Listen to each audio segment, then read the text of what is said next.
Old Farmer from Crawley in Sussex, and Dunlop almost on the grass. Mark Farmer in the slipstream of the factory Norton. He's on the inside having a good hard look at Coppice with 3 and a little bit laps to do. Now they're coming on to the faster part of the circuit. Let's see what the Roton has to offer. He's going round the outside. That's a bold attempt in the slipstream now behind the factory Norton. And Robert Dunlop's bike is very quick, but look at Mark Farmer too.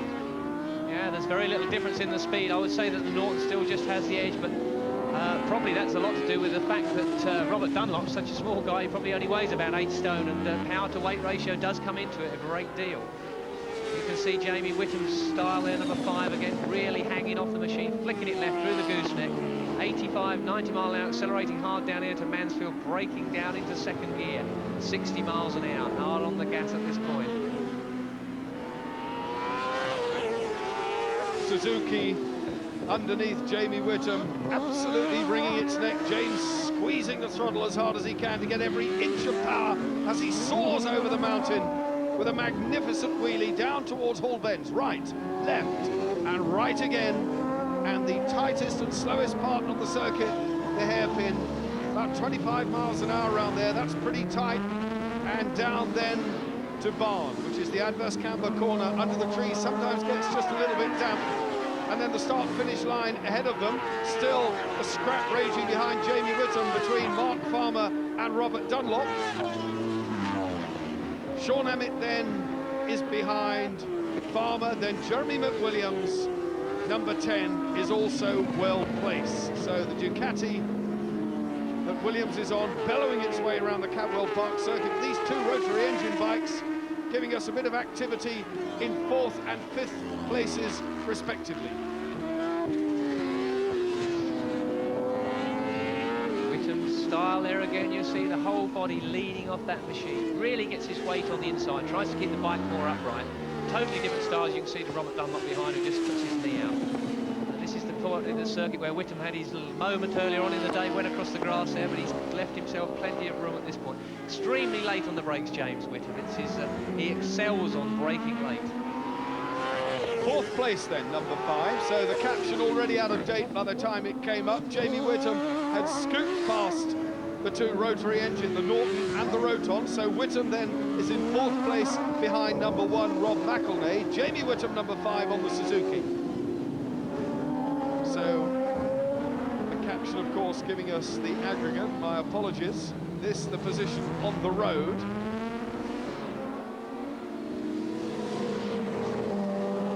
Tremendous ride by Whittam. Terry Reimer still leaving Morrison in his wake. Jamie Whittam ahead of the Norton and the Roton, who are closing up again on the Suzuki rider. Those 6 are beginning to open out. Jamie Whittam looking just a little bit ragged again. Well, Jamie always, he says himself he looks a little dangerous, and he certainly did. He came out of Barn Corner there, leaving a huge black line as he got that Suzuki sliding sideways. And you can see the speed now. Robert Dunlop's Norton just passes Jamie Whittam like he's standing still. There's 10 miles an hour difference there. Robert Dunlop's now nipped past Jamie Whittam, which will help on aggregate his overall position. Dunlop still having to work hard to shake off Jamie Whittam, who's giving the crowd here something to thrill about. They've had 1 or 2 delays in the proceedings for the afternoon stoppages, and that's Reynolds again. So John Reynolds' race is very definitely over this time. That has left the championship wide open for the number 23 Norton rider, Terry Reimer.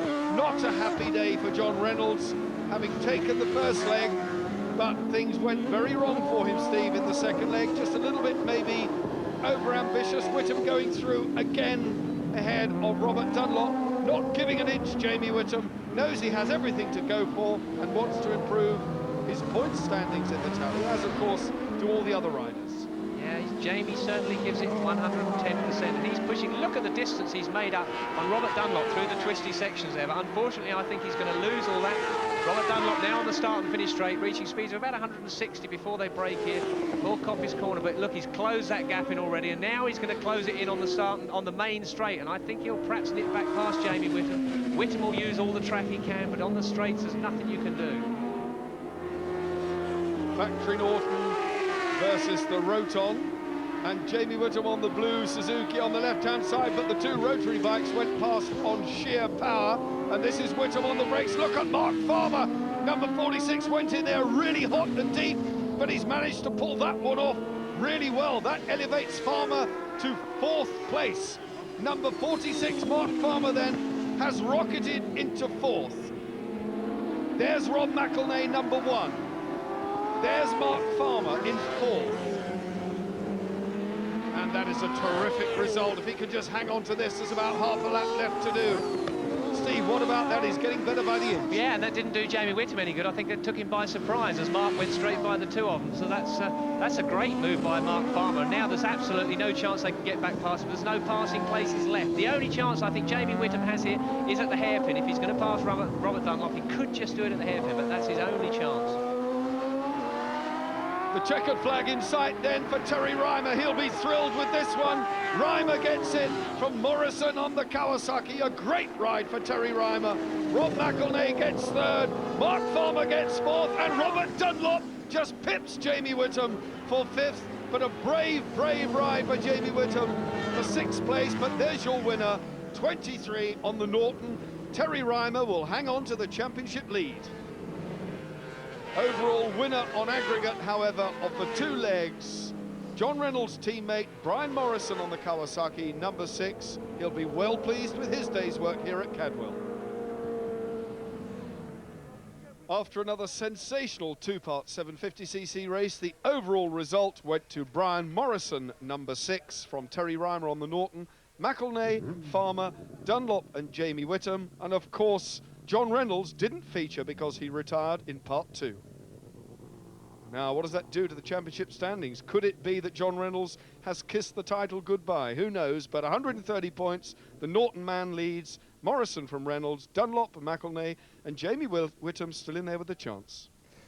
Round 5 of the Super Cup on Sunday Grandstand tomorrow week. That's from Oulton Park, but we're going to move very swiftly to Goodwood. That's a lovely scene and a lovely view of Chichester Harbour. This is the first of our races anyway, the March Stakes, featuring St Ledger hopefuls Rain Rider and Allegan. Runners and riders from Julian Wilson. Yes, a glorious afternoon, a little bit windy, and the ground has dried up, although it's still officially good to soft, good in places. The 4 runners headed by Rain Rider, ridden by Willie Carson, 2 Allegan Steve Cawthon. As Bob said, these 2 both engaged in the St Ledger. 2 of the 13 final acceptors for the St Ledger. 3 is the Irish Challenger today, Currency Basket, ridden by Lester Piggott. And for Spikenard, the mount of Ray Cochrane. News of betting before we join Jimmy Lindley. And Rain Rider is the uncertain favourite, even money, but close up is Allegan on 5-4, second favourite. Spikenard is 10-1. Now that opened at 16s, immediately dropped to 12s and then to 10-1. Currency Basket, 20-1. Well, only 4 runners, but a very interesting contest with Willie Carson, Steve Cawthon, Lester Piggott and Ray Cochrane doing battle. 4 of our very top jockeys. And the first one we're having a look at is Steve Cawthon on Allegan. Didn't see the racecourse as a 2-year-old. Made his debut at Kempton in April. That was over 1.25 miles, where he was an easy 10-length winner over another of today's runners, Rain Rider. His only other start was a month later over 1.5 miles at Newmarket, where he showed a good turn of foot to beat Irwin by 1.5 lengths. But that day he jarred a joint, and this will be his first race for just under 4 months. He's also had a little bit of a scare today with a nail in his foot, the near 4 in fact, and the nail just touched the back of his frog. But I looked at him very carefully walking around in the paddock, and he looked 100% sound. So I wouldn't let that frighten you. I thought he'd have started favourite today, but in fact I should think a lot of people have thought maybe that's going to be a bit of a setback. There he is, the second favourite, number 2, Allegan. Steve just walking him round to the paddock. That was the only filly in the race walk left. And there is Allegan, as you can see there. He's stretching out pretty good in his walk. I watched him swing on down to the gate. He moved well. He's got some softish ground here to go on, so I don't think that foot's going to affect him today. Let's have a look at his main danger. This is number 1, Rain Rider, and there he is, the mount of Willie Carson. Since being beaten 10 lengths by Allegan at Kempton, that was back in April, he's won all of his next 3 starts at Yarmouth, Salisbury, and then at Newmarket in July, when he got the better of St Ledger fancy Bonnie Scott by 1/2 length. Bonnie Scott's really paid tribute to that form, winning his next 2 races. That race, in fact, was over a mile and 7, so he'll have no trouble of seeing the mile and 6 out here today. He'll be in a little bit mulish going down towards the stalls. Willie just using a bit of persuasion there. He must have seen something, just spooked him a bit, because he doesn't really want to go on. Willie Carson that day gave him every chance, and that form reads pretty strong, as I was saying. I don't think there's too much trouble now. This is the only filly in the race. Spiker Nard has done well in handicaps this year and turned in a good performance when beating Crystal Cross by 3 parts of length at Newbury. That was in July. Has won 3 of her 7 starts, but may find the 2 colts a little bit classy for her today. Ray Cochrane just warming his hands up a little bit. Ray Cochrane beyond Selkirk in the last of our races on television through Grandstand today, the very big one, the Beefeater's Gin Mar. She walks round behind. Only one more to have a look at, and that's Currency Basket, the invader from Ireland. I think we're in for a great day's race. In there is Allagan, about to go up. There he is, Currency Basket. This Irish trained gelding has won 1 of his 7 starts. That was an amateur rider's maiden at Galway, but I'd be surprised, even with the great Lester Piggott in the saddle. Oh! And as you can see, Lester there, he rides very short still. And he did well, in fact, to stay on Currency Basket. It's always a scary moment for a jockey when they stand up like that. If I was Lester, I think I'd pop my feet out the irons until I get into the stalls, and that's just what he's done. But to keep your balance when one stands up like that, it's, as you can see there, most of the weight goes down the back, and there he goes again. I think we might see even Lester might pop off him and lead him into the stalls without him and then mount him in there. I think he might be a little bit outclassed here, but one thing he does do, he stays very well. He ran in the Queen's Vase at Royal Ascot. That was over 2 miles, finishing 4th behind Landowner. Lester, a very wise man, has just popped off him. Get the quoits behind him. He'll be going into stall 1. Lester about to get back aboard. Rain Rider 11 to 10. Allagan also 11 to 10, so we've got joint favourites. Spike Nard at 10 to 1. They're all in. Holding on to Lester tight while he gets his feet in the irons. As you see Lester climbing in the frame. This time, let's join Julian. So joint favourites, these 2 great rivals who first met at Kempton in April when Allagan came out 10 lengths superior to Rain Rider. What will happen today? The flag's up. Off they go, and who's going to make the running? And at what pace? Spike Nard first to show, but Allagan is taken into the lead by Steve Corton.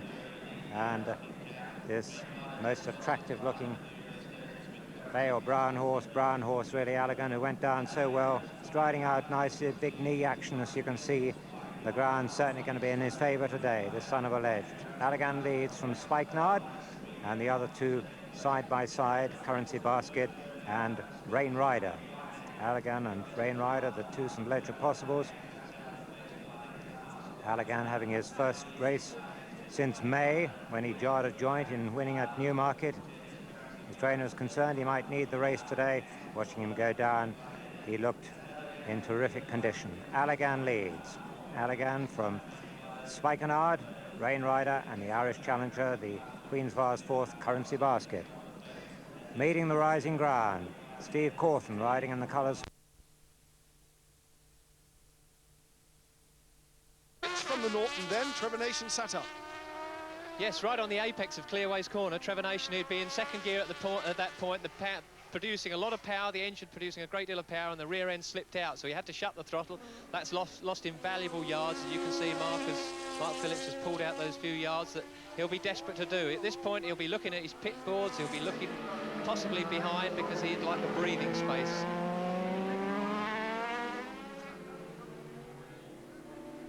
Terry Reimer in your picture now, still in 3rd place, number 3 on the other Yamaha. Here is the race leader. The battle still for 1st and 2nd between Phillips. The weather here still grey, there's no rain, but it's threatening all the time. The wind keeping the clouds moving. Everyone on slick tyres. If it were to rain, that would be a tragedy. The start-finish line coming up. Over the line goes Phillips, over the line goes Nation on their last lap. The 750 Formula 1. Super Cup crown looks to be firmly in the pocket of Steve Spray. Fogarty has disappeared totally from the reckoning.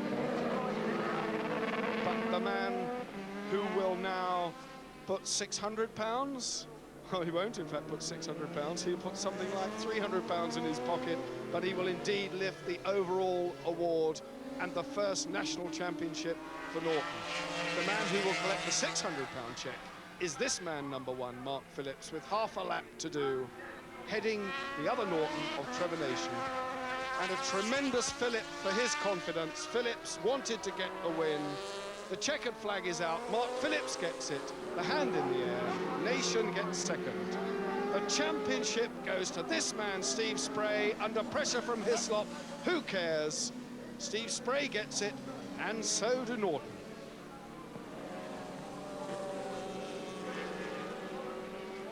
The result, after 21 laps, Phillips on the Yamaha took the win from Nation on the first of the Nortons. Teammate Terry Reimer, third place. Steve Spray, and Super Cup championship winner was fourth. Steve Hislop got Steve Chambers on the last lap. So Mark Phillips, the brand's winner, but Steve Spray claiming the 7 points for fourth place, which gives him an emphatic win in the TT Formula One Championship. 14 points the margin to Terry Reimer, who moves above Carl, leading that as well, but by only 3 points from Barry Brindley and from Graham Rose, and in third and fourth, 2 more combinations with a chance of the title. So it could be a tense, deciding race in this final round of the series. Once again, Steve Parish and Barry Nutley.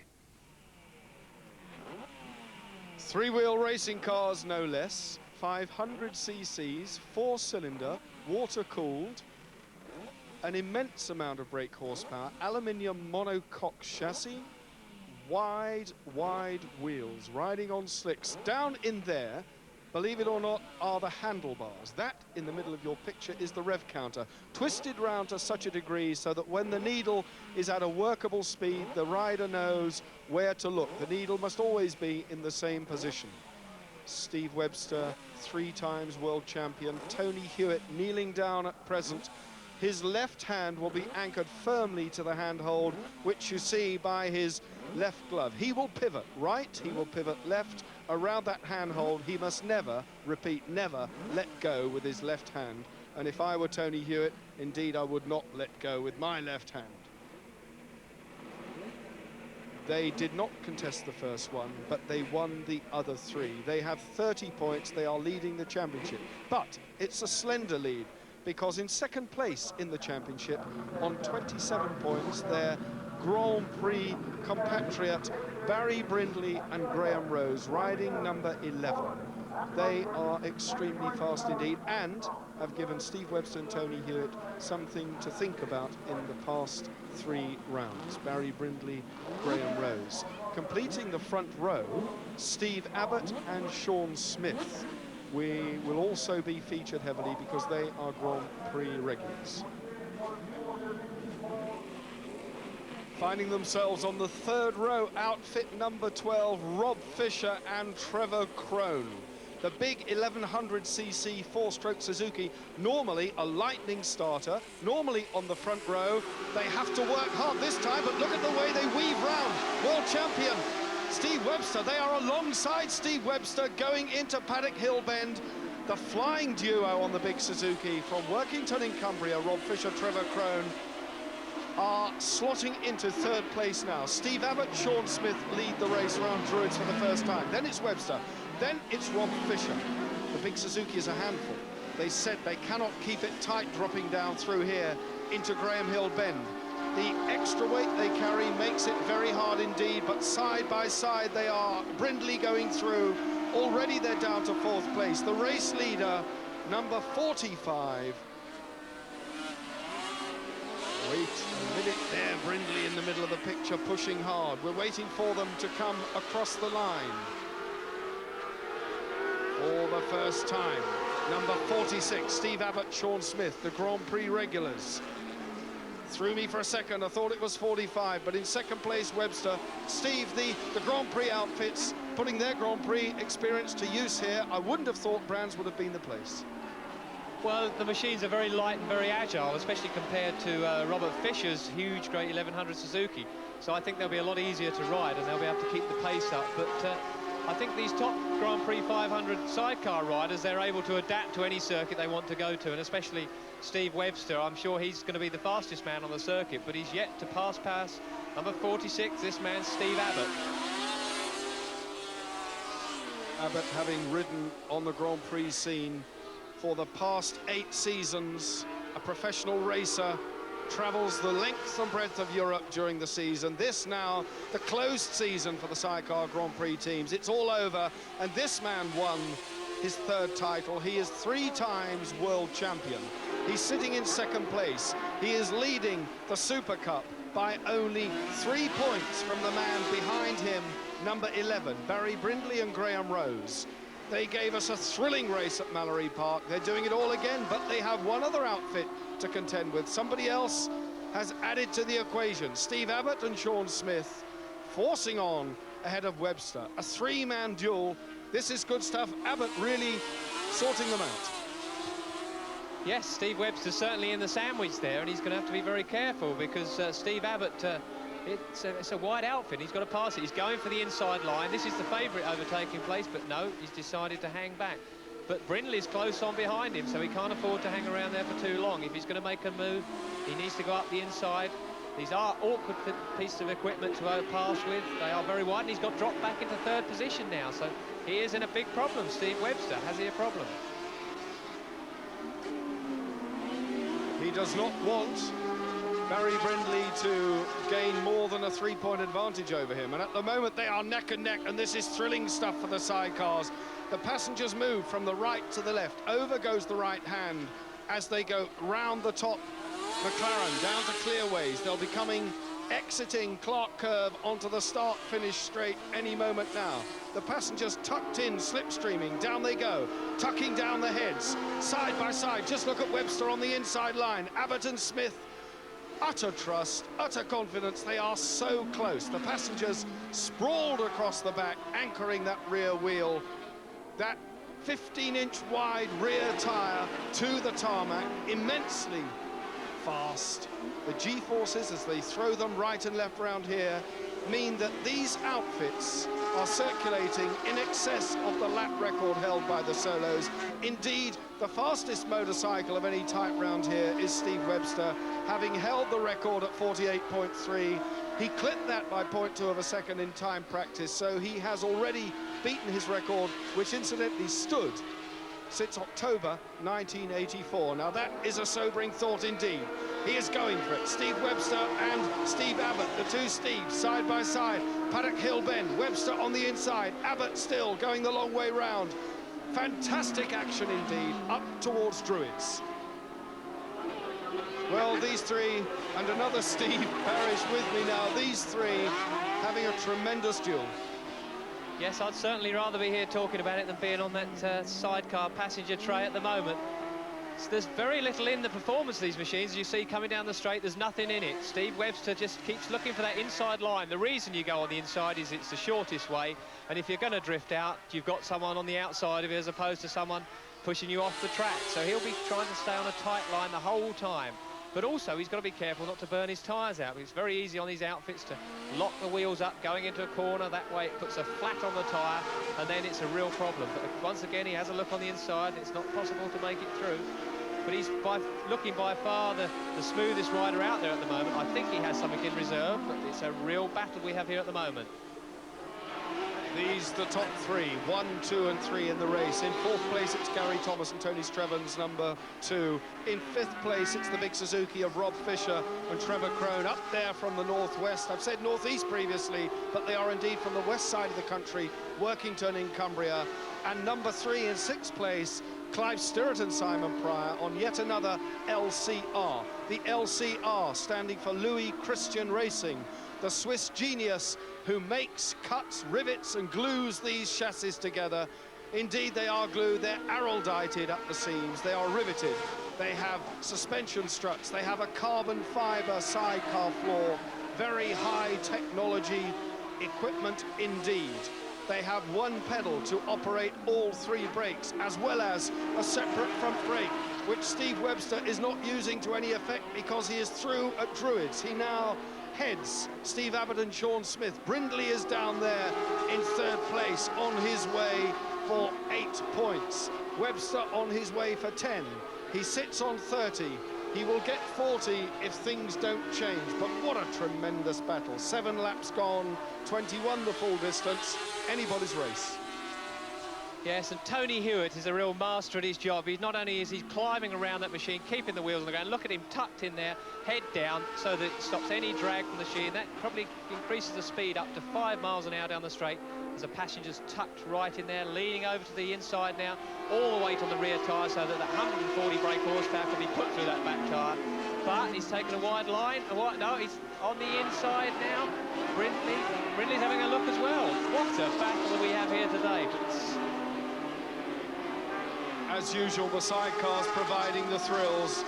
Magnificent teamwork, perfect symmetry, the heads popping up from the fairing. Tony Hewitt and Steve Webster on the handlebars. Hewitt in the sidecar, or rather out of it. He's hanging over the back of the bike.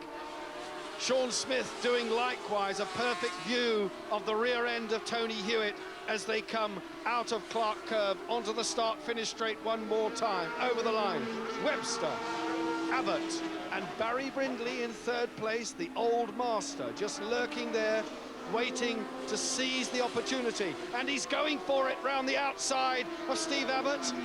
And side by side up to Druids, Brindley goes through.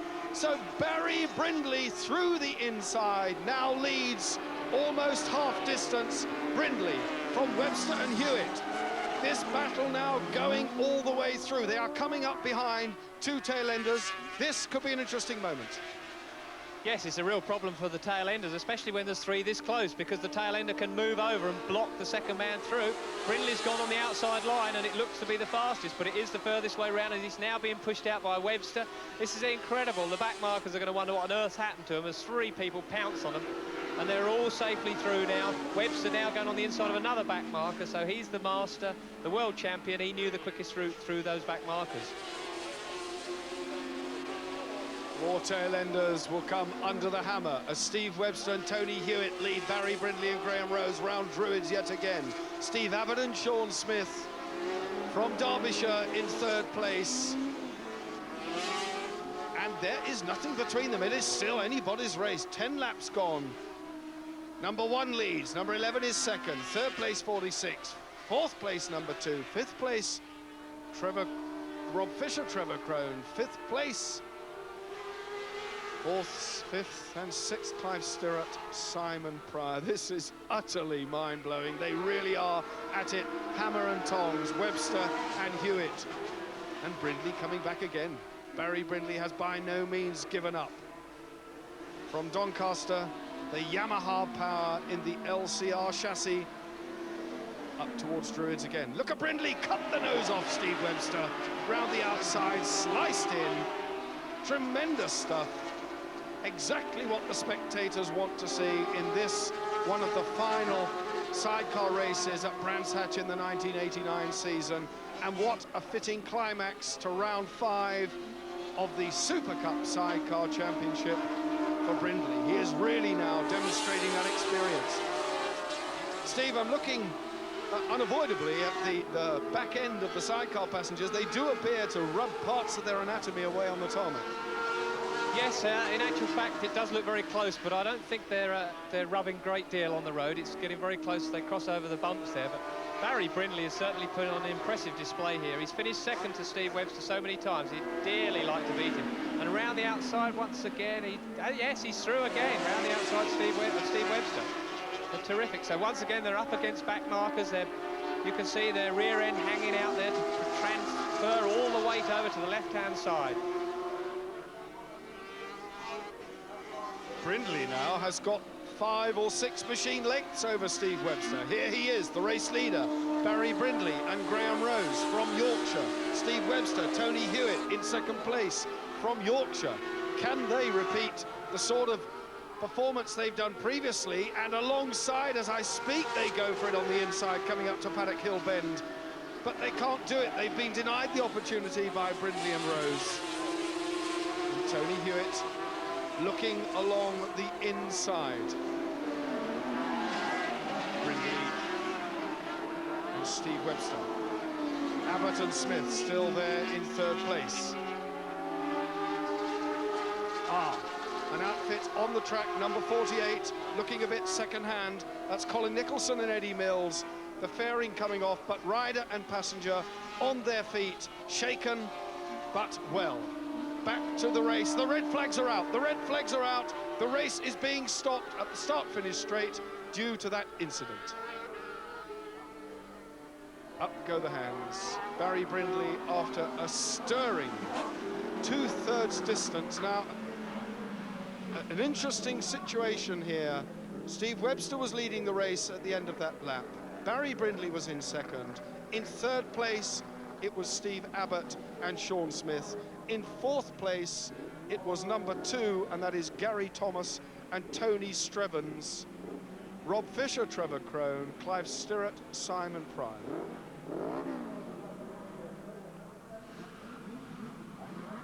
Colin Nicholson and Eddie Mills, 80 miles an hour into the tyre wall, but they both walk away happily to ride another day. But the restart, 8 laps for part 2 of the race, gets underway again. This time it's Rob Fisher and Trevor Crone scorching away on that big Suzuki.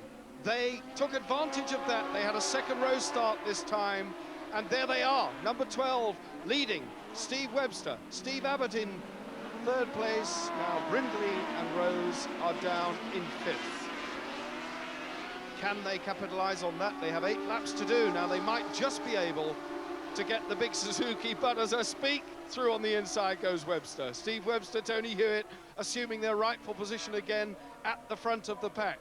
Rob Fisher, Trevor Crone on the Suzuki down into second. Abbott and Smith third. Steve Parrish, the big Suzuki, it's in second. They have relatively clear track in front of them. Can they use it to their advantage? Well, no, I don't think so. I think the faster 500 two-stroke machines are going to pass them, and they didn't quite get through on the inside then, but Sean Smith had a look.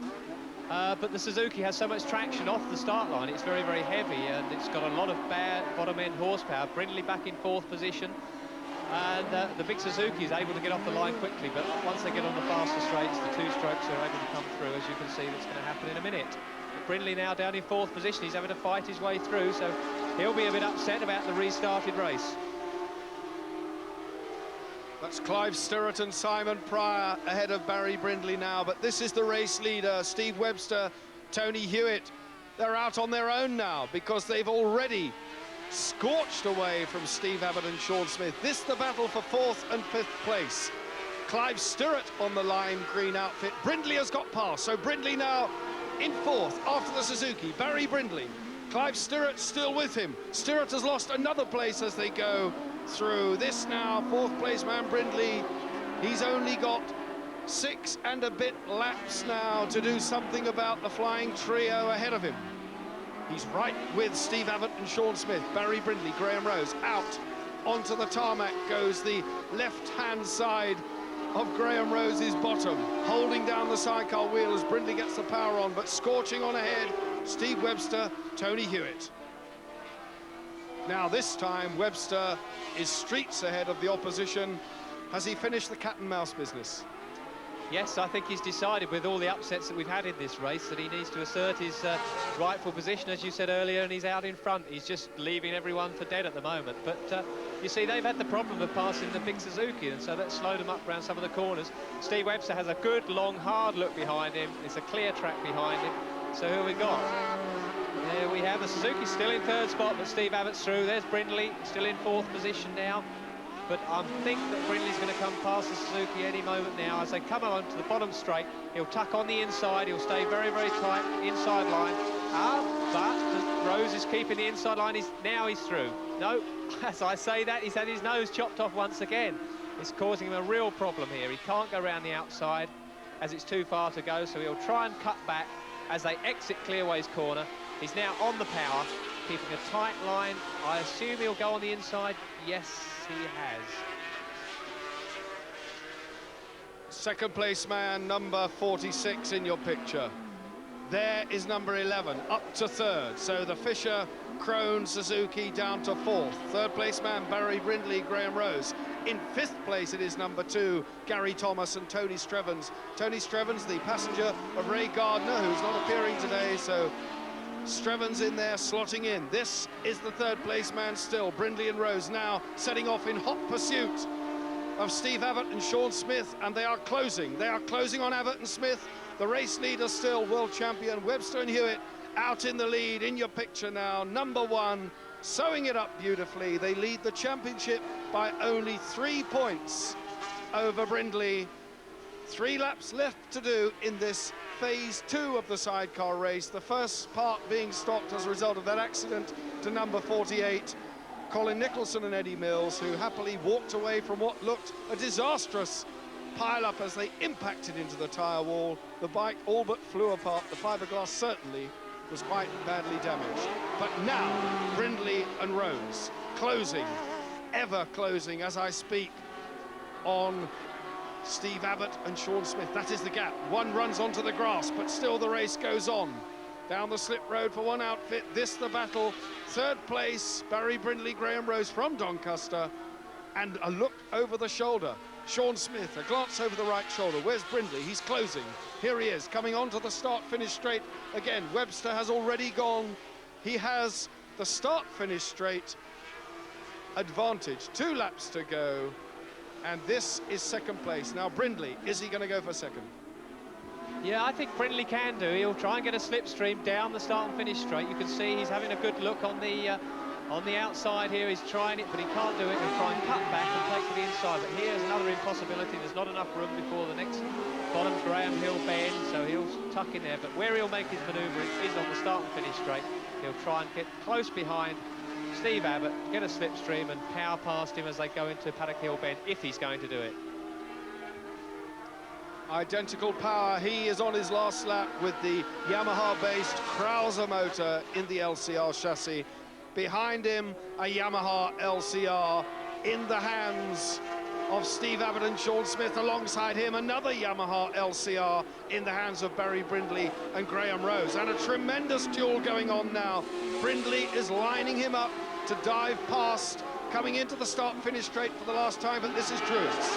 Druids, hard way, nowhere through, looking at the inside line, coming down Graham Hill bend, which is a left-hander, but chopping across and closing the door, Steve Abbott, Sean Smith. And look at that tremendous 48 seconds. The record has gone yet again. This, the race leader, heading for the victory. Steve Webster and Tony Hewitt take the checkered flag to clinch round 5 of the Super Cup and lift the title at Brands Hatch. But a tremendous neck-and-neck tussle coming to the line. Abbott and Smith narrowly from Brindley, second and third place after the 8th lap second part. But there you have it, the race leader and the Super Cup champion, 3 times world champions Steve Webster and Tony Hewitt took it comfortably. Abbott and Smith, Brindley and Rose by a whisker, Thomas, Fisher and Stirrett. But the champions, 4 wins from 4 rides, Steve Webster and Tony Hewitt, Super Cup champions. Complicated 2-part race, but Webster and Hewitt's victory. Brindley and Rose second overall, Abbott and Smith third overall. But Webster and Hewitt's Super Cup title, 4 points the margin over Brindley and Rose. Honda leads the championship on 33 points. The only man who can really threaten him, Steve Chambers, number 14, Steve Chambers, next to Morrison on the front row there, away from Steve Chambers. He's on 27, so 6 points separate these two. They are equally as quick. Chambers was riding down in France last week at yet another endurance race.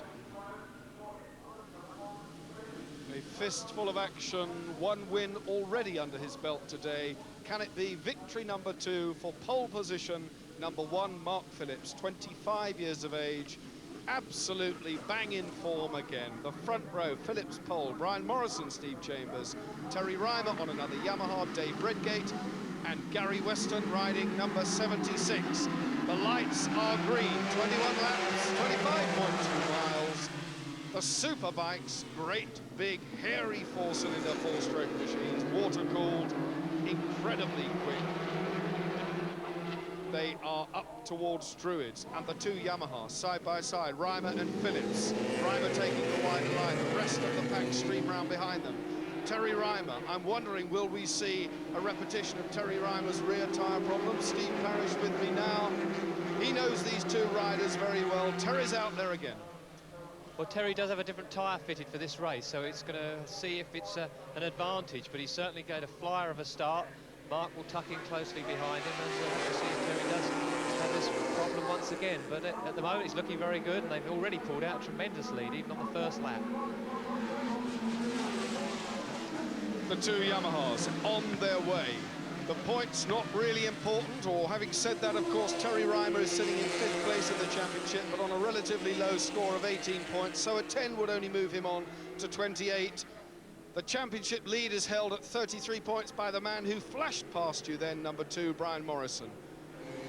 The rest of them battling it out further down, but Terry Reimer leads Mark Phillips. Steve Chambers is in 4th place. Steve Chambers is now in 3rd place. Up to 3rd goes Chambers in pursuit of these two Yamahas. So Steve Chambers, number 14 on the RC30 Honda. There he is. Steve Chambers, 77 right with him, Colin Gable. Terrific stuff, but the two Yamahas do seem to be stretching it out. I've never seen them this year put such a stamp on the race at such an early stage. Chambers, Morrison in the middle of that bunch. But an interesting situation. What is it about the Yamaha? Why do they seem to be getting away so easily? Well, I think really the tyres have warmed up. You have to make a special effort on the 2 warm-up laps are given to move the machine from left to right to get the heat in the tyres. Very important, because as you fire the machine into that first corner, paddock hill bend, you want to be very happy that your tyre's warm enough to take the grip that's needed. So they both did that, and it's given them an advantage. But I don't think they're going to have it all their own way, because Brian Morrison is going to be closing. There, a terrific shot. Terry Reimer, knee firmly on the ground, feeling his way around that corner. You'll see the machine dip as it goes over a little bump in the track there. Tyres biting for grip. As they crossed the line earlier, you saw a puff of smoke glide. Well, that was actually cement dust, because the bike had been leaking a bit of oil on the start and finish track, on the start and finish straight, and the marshals put cement dust down to soak it up, which makes it much safer. Terry Reimer was actually lifting his knee over the curb there to avoid bashing it. That would be painful indeed at speeds 80, 90 miles an hour on the bends, as they are doing at the moment. Heeled well over. 3rd place man coming into view now, Steve Chambers, number 14. Steve Chambers from Saxelby in Lincolnshire. In 4th place, 77, Colin Gable from Andover in Hampshire. So Colin Gable, the Manx Grand Prix winner 1987, Colin Gable, in 4th place and going well. There's Brian Morrison in the middle of that bunch, number 2. So Morrison, championship leader, he knows that the big threat is Chambers, but he also has Steve Chambers in his sights. The pit boards as well, the pit crew rather, will be giving him the exact positions. Brian Morrison will be doing everything he can just to ride comfortably. 3rd place man Steve Chambers. Morrison in the middle of the bunch. Number 83, Dave Redgate. From Chatham in Kent, Dave Redgate in the very distinctive blue riding gear is leading Brian Morrison. So Redgate is in 4th, Morrison is in 5th. This is the 1st and 2nd pairing, the Yamaha Teamsters of Terry Reimer and Mark Phillips, having a wonderful time here in the 750cc Superbike class, round 5 of the Super Cup. Reimer currently with 18 points, on his way to another 10. Well, Chambers now closing a little bit, but having a solitary ride, Steve Chambers, straight back from the Bold Or, the 24-hour endurance race on the Côte d'Azur, where they finished in 5th position on the day. 5th is not good enough there. It won't be good enough here for Chambers. He needs to win the race, and Morrison needs to finish well down in order for Chambers to win the title. A good display by the Yamaha Teamsters. Yes, it's if you look at the two different styles, Terry Reimer has his right knee out a lot more, shifts his body weight around more. Mark Phillips sitting more upright on the machine, as you can see from that shot earlier. Totally different, but they're lapping the circuit in identical lap times, virtually on identical machines. Braking hard now as they enter Paddock Hill. corner, which is the fastest corner on the circuit. Very, very fast, undulating corner, downhill, adverse camber. One of the hardest on the circuit as it track drops away from you. Tight into Druids here, as you see, powering that machine out of there in second gear. Massive great front brakes, as you can see, 320mm twin discs on these machines. So the actual power to weight ratio is more than Nigel Mansell's Formula One car. That shows that how much power these small machines put out. As you can see, Terry Reimer's gradually pulling away from Mark Phillips here, but Mark will have something possibly up his sleeve, and hopefully Terry Reimer doesn't have these tyre problems he had earlier on, but it's looking very good at the moment. Again, Steve, a bit about the machinery. These Superbikes are run very much more to road standard machinery than the Formula One, of course. All these machines have to be homologated by the factory, which means that they must produce in excess of 1,000 units, and so that anyone can buy them from their local motorcycle store. So all these machines come from just standard bikes, and they're modified accordingly, and that's with different exhaust pipes.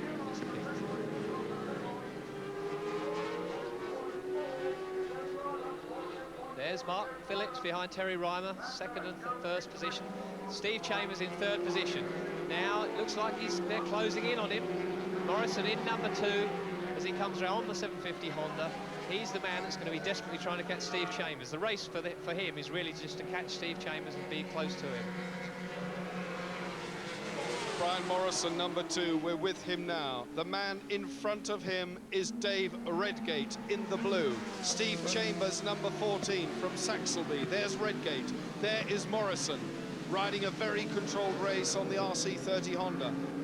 Heeled one over. He had a fairly slow start to the season. He didn't show the form that he did earlier on. He had problems with the machine. He freely admits that he couldn't get things right, had all sorts of niggling problems in the early part of 1989, but he came good at Cadwell.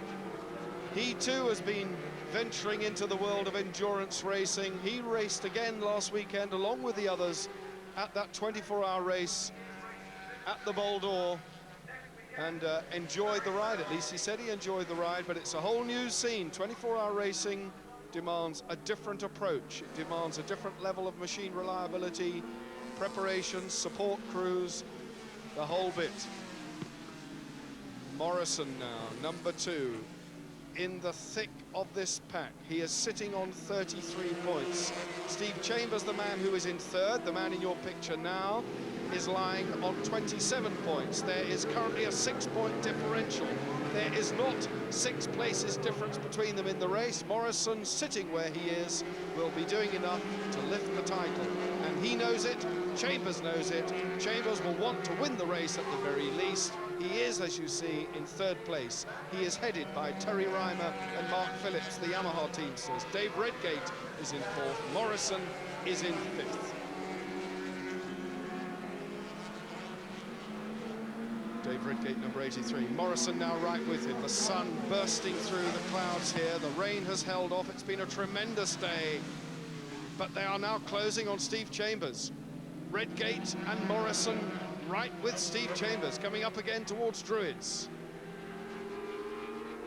Look at the action there. Chambers, Redgate, Brian Morrison right with them. So Morrison, not content to sit where he was, is going to do something about it. He is winding in Dave Redgate. He has more than ample speed, more than ample experience to get past Redgate, who, having said that, has also ridden a sterling race. He's right there with Steve Chambers. Chambers, the man who ran into the wall at the hairpin at Mallory Park and threw away his chances of going well on that particular occasion, is making amends with a fine third so far here at Brands. Brian Morrison keeps looking for the inside line, but his bike isn't as fast as Dave Redgate's Yamaha. He keeps looking down the straight, but he can't do it. Behind us, now we have Gary Weston is just behind Steve Chambers. He's the man that finished second in the 600 race earlier here today, so he's having a really good ride right behind Brian Morrison, who's in our picture at this moment. Morrison would be desperately keen to get past Dave Redgate and close into Steve Chambers. All three of them have now closed right in on Chambers. Chambers has a problem here. He probably doesn't know it at this moment, but if he takes a glance over his shoulder, he'll see it.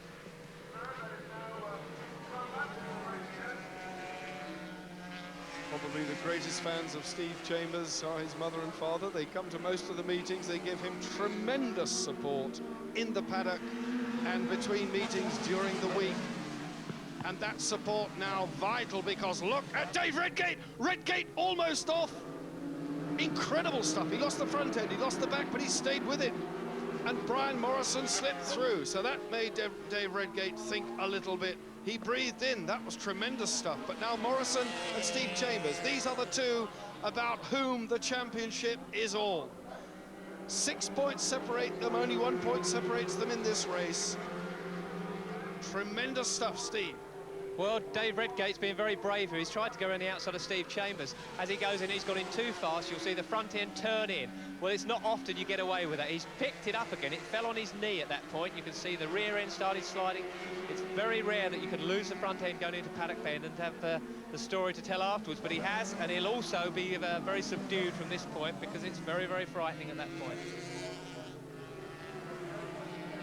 Redgate still soldiering on, but as Steve Parrish said, subdued has to be the word. He's now settled for the tail end of that bunch, but this is where the battle is. Chambers and Morrison. Brian Morrison, number 2, from Kirkcaldy, the man who started life as a bread salesman, is earning more than a crust at this game now, doing tremendously well.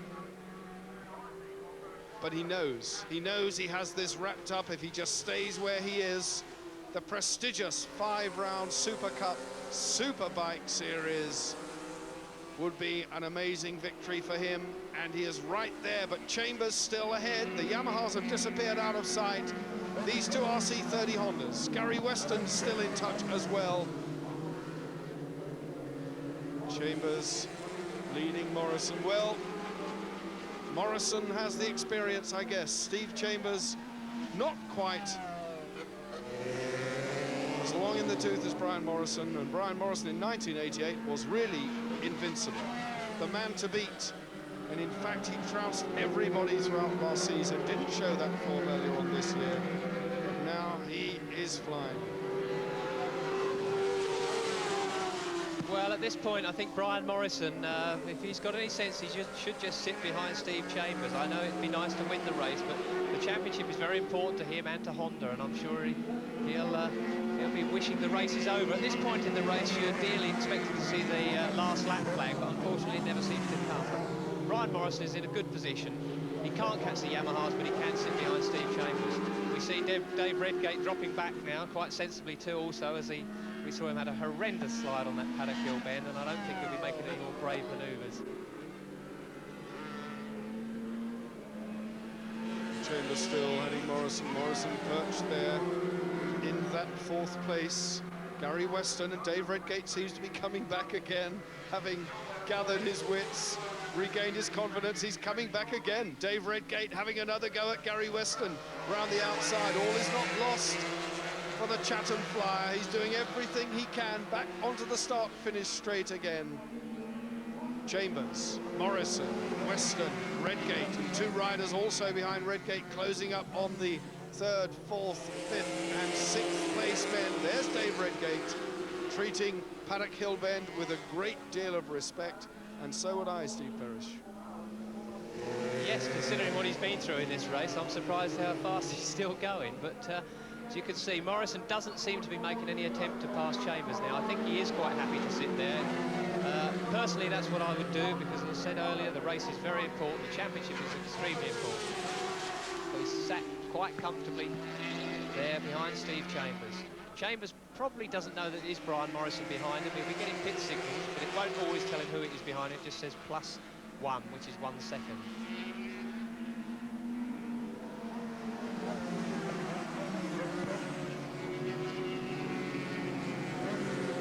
Morrison now right with him, Gary Weston, Dave Redgate. 4 laps to go. You have the caption, out of Paddock Hill Bend they go, up towards Druids. This is Druids yet again. Now Morrison through. Morrison past Steve Chambers, so Morrison now up to 3rd place. Just as you predicted, he wanted to do something about getting past Chambers, and he's done it, so good stuff.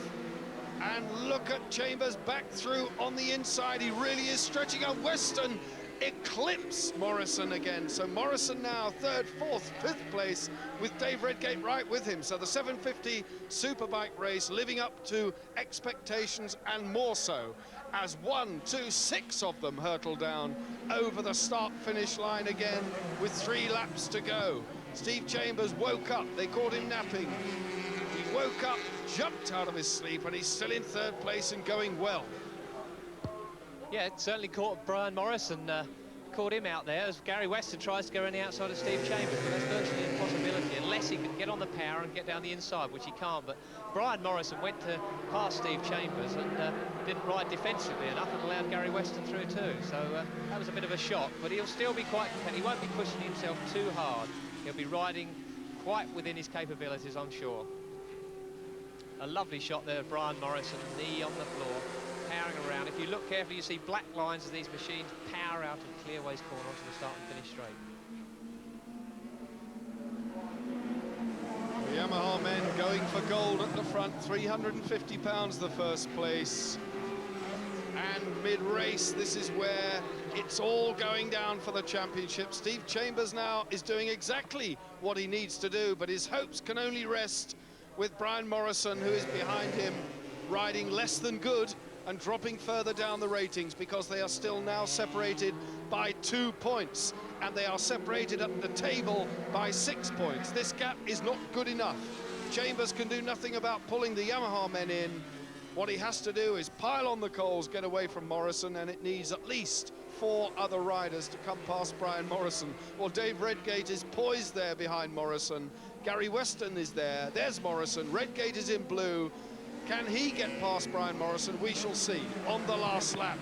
And Colin Gable has moved up again, number 77. So Colin Gable from Andover in Hampshire is right there as well. It could happen. It really could happen with less than a mile to do. 1 or 2 more men could just trickle past Brian Morrison. Redgate's having a go at Druids. Dave Redgate going wide. Brian Morrison is there, the 3rd man in this bunch. But superb stuff. Over the line goes Terry Reimer. He gets the win. Mark Phillips gets 2nd. Lapped riders going over. This is the battle for the championship, and Brian Morrison appears to be sewing it up. He is only 2 big places behind Steve Chambers. Chambers in yellow, taking the checkered flag. Now, there is Brian Morrison. 5th place for Brian Morrison was tremendous. It was enough to lift him the 1989 Superbike Championship Super Cup Series. A good race and a good result for the Yamaha men. Terry Reimer took the win from Mark Phillips. Chambers, Gary Weston. Morrison did it with 5th, and Dave Redgate survived that slide to come home 6th. No mistaking the Superbike Championship winner, Brian Morrison. His best result in 1989. He will be delighted. Confirmation of Terry Reimer's victory in the Superbikes, but Brian Morrison's title, his 5th place, giving him a 4-point championship victory over Steve Chambers. 125s, this is how they stood. We've already seen Steve Patrickson win the 250 title this afternoon, and in the 125s he's just 1 point adrift of Rob Orme. We'll join the race, lap 10. Orme has slipped back, but it's Patrickson leading.